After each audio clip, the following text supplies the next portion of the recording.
Hey, it's Dr. Shiller. I want to speak briefly with you today about sciatica because so many people suffer with that symptom of pain from their butt or back going down their leg, and they've been told they have sciatica.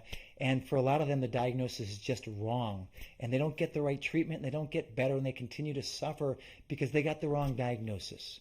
So let's touch on what sciatica is and isn't.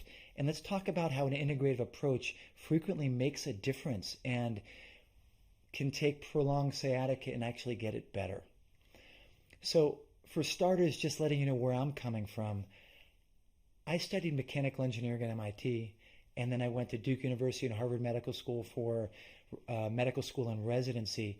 And so really studied the best of conventional medicine as well as underlying biophysics and biology and mechanics to really understand pain and the structure of your body. And, sciatica refers to the sciatic nerve. And the sciatic nerve, it comes out of the lower lumbar nerve roots. There's a diagram right here. I guess it's probably there. So check out that diagram. It comes out of those roots, and then it runs down and goes through your buttock, and then runs down the back of your leg and splits into various other nerves all the way down to the bottom of your foot. And so for sure, anywhere along that nerve can get irritated. It can be the spinal roots. It can be in your butt where it goes through the piriformis muscle in some people. And from spasm in your butt muscle, you can actually get pain shooting down your leg.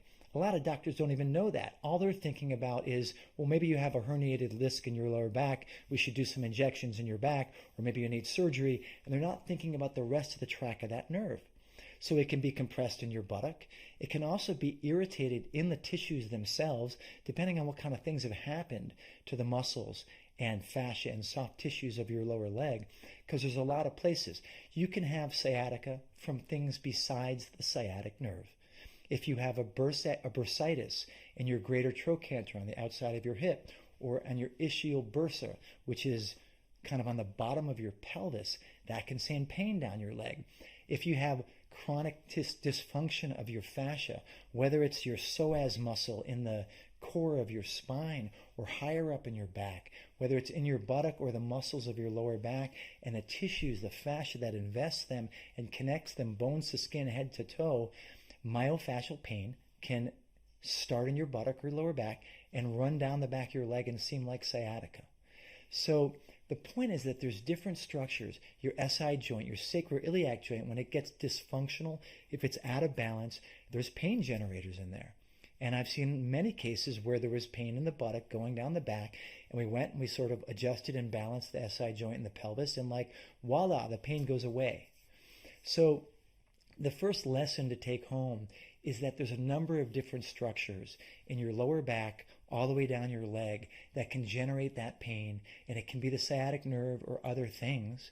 And what's really important is that you see a clinician who can do a really good hands-on exam and not just look at your x-ray or CT scan and say, oh, you got sciatica, there's nothing to do for you because you don't have a herniated disc that shows it, or whatever the doctor says where they don't really have a solution. Don't believe that.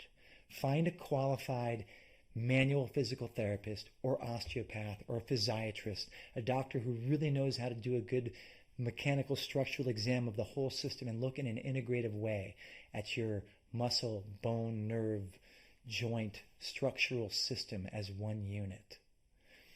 The other two pieces that are relevant for sciatica, which I've seen over and over again in my practice over more than 20 years, is subtle biochemical imbalances, whether it's nutrient deficiencies like vitamin B12 or vitamin D or magnesium, or whether it's low-grade inflammation, biochemical stress, cellular stress, and toxicity.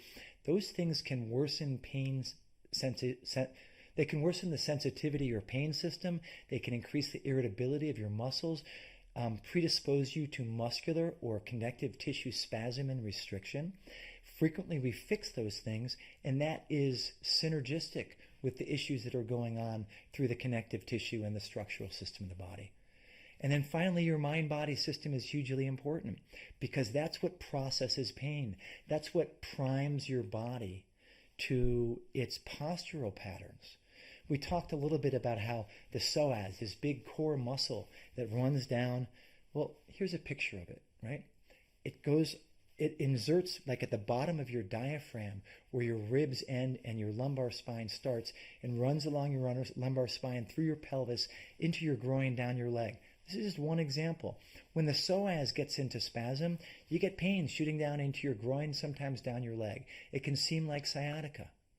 Not long ago, I saw someone who had really significant stressors and a significant trauma history prior to that. And my experience just examining her was this twitchiness and irritability of her whole system. And when we started to talk about that history, she started to shake and cry. And she started to get pain in her leg. We brought it on by waking up that sort of difficult mind-body experience. And there's ways to heal that, whether it's through different kinds of psychotherapy, hands-on therapy, energy therapy. There are ways to heal and not just give drugs, but to actually heal stressors, traumas, underlying grief, the things that can worsen pain or give rise to pain itself. So that's a little bit about sciatica. The key take-home points are that there's many different structural things besides the sciatic nerve, and you really need to see someone who can actually put their hands on, understand the diagnoses, understand the CT scan and the MRI, what do those things really mean, but also do a hands-on exam and really feel and get a sense of what the structural driver or pain generator is, and then thinking about the biochemistry, the inflammation, and the mind-body system. So that's what I do. So thanks for watching. What I offer in a clinical encounter is a scientifically grounded, truly holistic systems biology approach to understanding what's really going on for you and what's causing the challenges that you're facing, which is based on, for sure, conventional medicine and its understanding, but goes way beyond that to incorporate these other points of view of understanding how your systems work or don't work together to create your state of health or lack of it. And so it's not about one particular approach. It's about truly understanding the biology and the overall picture of you and what's most important for you.